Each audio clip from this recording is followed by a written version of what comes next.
Hemos estado pensando sobre los últimos días proféticos, la segunda venida de nuestro Señor y Salvador Jesucristo. Permítame decirle algo, amigo.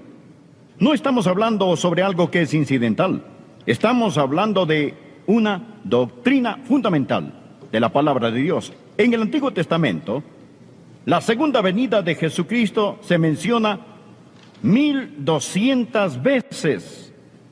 Y en el Nuevo Testamento hay más de 300 profecías directas referentes a la segunda venida del Señor Jesucristo. Si la Biblia da tanto énfasis a los últimos tiempos y su venida, por algo será. Vivimos en un mundo que quiere conocer el futuro. El hombre siempre ha tenido un intenso deseo de profetizar y mirar el futuro. Por ello tenemos todo tipo de los tan llamados clarividentes, médiums, pronosticadores, también astrólogos, y esos que pretenden adivinar el futuro. Pero ellos cometen algunos errores colosales. El único libro que da en lo cierto 100% es la palabra de Dios. La Biblia dice, tenemos la palabra profética más segura. Y quiero decir acerca de la Biblia que muchas veces la gente dice que la Biblia está actualizada. Amigo, la Biblia está adelantada. Está más que actualizada, mucho más, ya que no solo encaja con los titulares del periódico de hoy, sino con los titulares de mañana, aun cuando estos no han sido escritos. Uno de los grandes capítulos en profecía es Mateo 24. Le invito a leer el versículo 1. Cuando Jesús salió del templo y se iba, se acercaron sus discípulos para mostrarle los edificios del templo. Respondiendo él, les dijo, ¿veis todo esto? De cierto os digo que no quedará aquí piedra sobre piedra que no sea derribada. Si usted visita Jerusalén hoy y va al monte del templo, usted dirá, sí, Señor, tú tenías toda la razón. Hoy en día usted puede visitar las ruinas de otros templos y estos aún están allí, pero no así con las ruinas de este templo, ni una sola piedra quedó sobre otra. Y estando él sentado en el monte de los olivos, los discípulos se le acercaron aparte diciendo, dinos, ¿cuándo serán estas cosas? Es decir, ¿cuándo será destruido el templo? ¿Y qué señal habrá de tu venida? La palabra venida aquí es perusia, y literalmente significa, ¿cuál será la señal cuando tú, Señor Jesús, vengas a tomar el poder? La palabra perusia significa tomar el poder, estar presente, gobernar, reinar como un rey. ¿Cuándo, Señor, tomarás el reino que te pertenece? Luego ellos preguntaron, ¿cuándo iba a ser el final del mundo? Cuando él dice el fin del siglo, y del fin del siglo, la palabra para siglo allí literalmente significa el tiempo. Es la palabra griega aión, de donde sacamos la palabra española eón. No está hablando sobre la desintegración del planeta Tierra, sino cuándo ese tiempo, esa dispensación se va a terminar. ¿Cuándo va a ser destruido el templo? Señor Jesús, ¿cuándo vas a venir? ¿Cuándo gobernarás y reinarás? ¿Cuándo terminará este tiempo presente? Esa es la pregunta que ellos están haciendo. Y si usted quiere entender el capítulo 24 de Mateo, tiene que entender el trasfondo en el cual ellos están haciendo esta importantísima pregunta. Ahora el Señor Jesús empieza a contestarles. Es lo que veremos hoy. El Señor les da las señales de los tiempos, cómo serán los tiempos entre su primera venida y su segunda venida, qué debemos anticipar, qué sucederá, y entonces cuál será la convergencia de estas señales para que podamos saber que el Señor Jesucristo está a la puerta. Permítame darle estas señales. Utilizaré la letra D para que pueda recordarlas fácilmente. La primera, las decepciones. Esa es la primera señal. Los engaños. Por favor, mire el versículo 4 y 5. Respondiendo Jesús les dijo, mirad que nadie os engañe, porque vendrán muchos en mi nombre, diciendo yo soy el Cristo, y a muchos engañarán. Los engañadores y engaños son una de las señales de los últimos días. Por favor, anote al margen. Primera Juan 4, versículos del 1 al 3. Primera Juan capítulo 4, versículos del 1 al 3. Amados, no creáis a todo espíritu, sino probad los espíritus si son de Dios, porque muchos falsos profetas han salido por el mundo. En esto conoced el Espíritu de Dios. Todo espíritu que confiesa que Jesucristo ha venido en carne es de Dios. Es decir, no busquen a otro Mesías, no busquen a otro Cristo. El Señor Jesucristo ya vino en la carne. Ese es el Espíritu de Dios. Ahora, continuemos con el versículo 3. Y todo espíritu que no confiese que Jesucristo ha venido en carne no es de Dios. Y este es el espíritu del anticristo, el cual vosotros habéis oído que viene y que ahora ya está en el mundo. Ya está en el mundo. Es decir, ya existen muchos anticristos en el mundo hoy. Como lo hemos visto antes, un anticristo quiere decir alguien que viene en contra de Cristo y en lugar de Cristo. El prefijo anti, A-N-T-I, significa en lugar de y en contra de. Significa las dos cosas al mismo tiempo. ¿Se ha cumplido esta profecía? ¿Se está cumpliendo? Bien, se nos dice que en nuestra generación, muchos de los que tenemos por lo menos 50 años, no todos, pero muchos, en los últimos 50 años, no menos de 1,100 personas realmente importantes han declarado ser Cristo. En los últimos 50 años han declarado ser el Cristo y el Salvador del mundo. Es algo asombroso lo que la gente llega a creer. Algunos creerán que hay una nave espacial en la cola del cometa Hale-Bopp y si se suicidan podrán seguir a su falso Mesías a un supuesto cielo glorioso. Y es asombroso lo que la gente llega a creer. Pero Jesús dijo que estos días están marcados por engaños y falsos cristos. Y la Biblia dice que no debemos creer a todo espíritu. Es por eso que debemos saturarnos de la verdad revelada en la palabra de Dios. Ahora, bien, señal número 2. Señal número 2.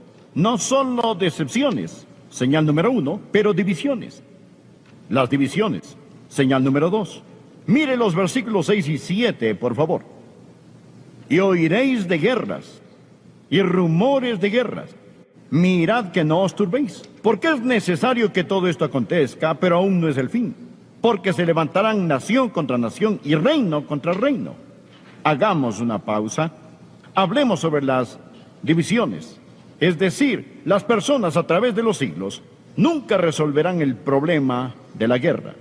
Mas supongamos que viviésemos en un mundo donde no hay más guerras. Eso demostraría que Jesús era un profeta falso. Pero hemos estado plagados por problemas y por guerras. Y al acercarnos al final de los últimos tiempos, vemos más y más guerras en número, en intensidad. Déjeme decirle que desde la Primera Guerra Mundial hasta el presente, ha habido por lo menos una guerra todos los meses. Ha habido un intento, desde la Primera Guerra Mundial, un promedio de uno mensual, un intento por derrocar el gobierno de algún país, ya sea por guerra o por terrorismo o por cambio político, económico, racial o religioso. Nuestro mundo está en un estado de enemistad. Piense sobre lo que está pasando en nuestro mundo de hoy. ¿Sabía usted que en los 6,000 años de historia humana se estima que por lo menos 600 millones de personas han muerto en guerras en 6,000 años? En guerras. Ahora escúcheme. La mitad de ellas murieron a partir de los años 1900. Desde 1900, tantos como murieron en la guerra, por lo menos la mitad del total de los que han muerto es igual a la misma cantidad que murió en todos los 6,000 años de historia humana. Vemos lo que sucede en el mundo hoy. El terrorismo se expande, los secuestros de aviones, los bombardeos, los asesinatos, los sabotajes, por todo lado. Hoy cuando pasamos por el aeropuerto nos revisan corporalmente. Tenemos que sacar todo lo que llevamos en nuestros bolsillos solo para atravesar ese magnómetro que ve si estamos portando algún contrabando en particular. Hemos visto lo que ha pasado recientemente en los Balcanes, lo que está pasando en Zaire. Ahora vemos lo que está pasando en este mismo momento en la ciudad santa, en Jerusalén. Es el cumplimiento de las profecías. Zacarías capítulo 12, versículos 2 y 3, escúchelo. He aquí yo pongo a Jerusalén por copa que hará temblar a todos los pueblos de alrededor contra Judá en el sitio contra Jerusalén. Y en aquel día yo pondré a Jerusalén por piedra pesada a todos los pueblos. Amigos, esa escritura se está cumpliendo ante nuestros propios ojos. Vaya a casa, tome el periódico y léalo. Nuestro Señor, en primer lugar, dijo que habrá decepciones. Segundo, que habrá divisiones. La tercera señal, habrá desastres. Leamos los versículos 7 y 8 del mismo capítulo.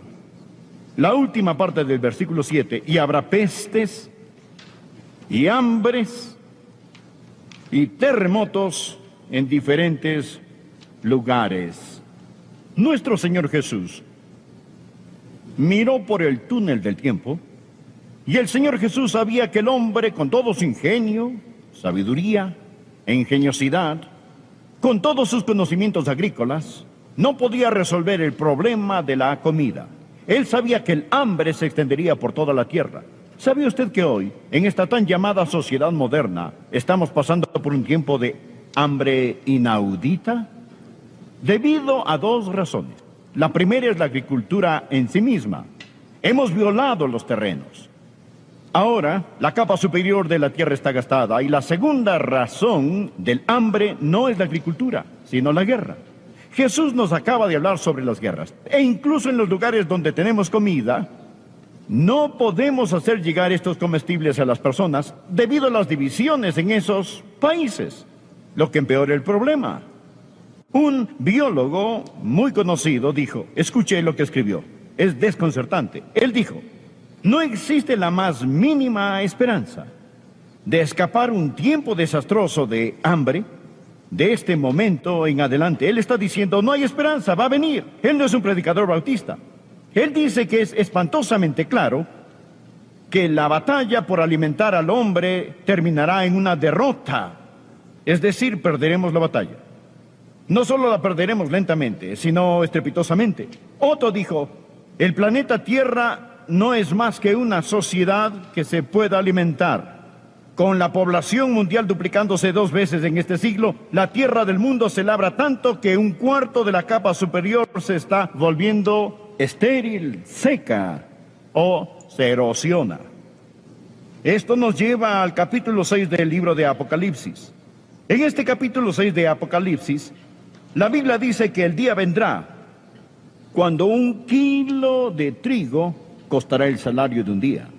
Se necesitará todo el salario de un día para comprar 1 kilo de trigo. Anótelo, Apocalipsis capítulo 6, versículo 6. Y oí una voz de en medio de los 4 seres vivientes que decía 2 libras de trigo por 1 denario y 6 libras de cebada por 1 denario. Ahora, note que dice 2 libras de trigo por 1 denario. La moneda era el denario, que era usado como el salario de un día. Se necesitará para comprar en los días que están por venir, todo lo que se gana en un día para comprar una medida de trigo. Pero no solo hambres, sino también terremotos. Jesús dijo que serían parte de las señales de su venida y del final de los tiempos. Estos han aumentado en forma dramática en los últimos años. Los sismólogos, los que miden los temblores, han explicado lo que está pasando por medio de lo que llamamos las placas tectónicas. Es decir, que las masas de terreno de esta tierra están flotando sobre una superficie semisólida, semifundida, debajo de la superficie. Estas tienen un espesor como de 70 millas y flotan sobre el semifundido y ardiente centro de la tierra. Cuando estas masas de tierra, estas placas se acercan unas a otras, se crea una presión increíble que incrementa debajo de la superficie y solo pueden permanecer por un determinado tiempo hasta que empiezan a deslizarse. Cuando se deslizan cediendo esa presión, por supuesto que ocasionan un terremoto o fallas. Bien, es muy parecido a lo que sucede cuando el hielo se separa en los grandes lagos del norte. Cuando se separan, no solo significa que ha ocurrido un temblor, sino que también es probable que hayan más temblores. El New York Times publicó que hace varias décadas no había ocurrido ni un solo temblor que se pudiera medir en Colorado. Y desde entonces, más de 3,000 solo en Colorado se han registrado. La revista Time afirmó que ha habido más macrotemblores en los últimos 10 años que en los 100 años anteriores. Los sismólogos e historiadores han calculado que los temblores megalíticos han aumentado más de 2,000% desde que Colón descubrió América. Ahora, es un hecho comprobado que más personas han perecido en los terremotos en los últimos 120 años, en los últimos 12 años, que en los últimos 120 años. Jesús dijo que estos terremotos vendrían. Ahora, bien, en 1976 hubo un desastre de tal proporción que el único desastre, en mi opinión, más grande ha sido el diluvio de Noé. Más de 1 millón de personas murieron en China en un gran terremoto. Por favor, leamos el versículo 8. Jesús habla sobre estos desastres. Y él dijo, y todo esto será principio de dolores. La palabra dolores aquí literalmente significa las contracciones de parto. Es como si la madre tierra está con contracciones. Y nuestro mundo está embarazado con juicio. Estos son los principios de dolores. Cuando usted ve estas cosas, sabe que se está a punto de dar a luz. Permítame mencionar la próxima señal. Número 4, la difamación. Por favor, mire versículo 9, capítulo 24. Entonces os entregarán a tribulación y os matarán, y seréis aborrecidos de todas las gentes por causa de mi nombre. Ahora él habla sobre los creyentes. Aquellos que creen en el Señor Jesús, vamos a ser difamados. ¿Sabía que este mundo tiene lugar para casi toda religión excepto la de nuestro Señor y Salvador Jesucristo? La persecución va a concentrarse en el nombre de Jesús.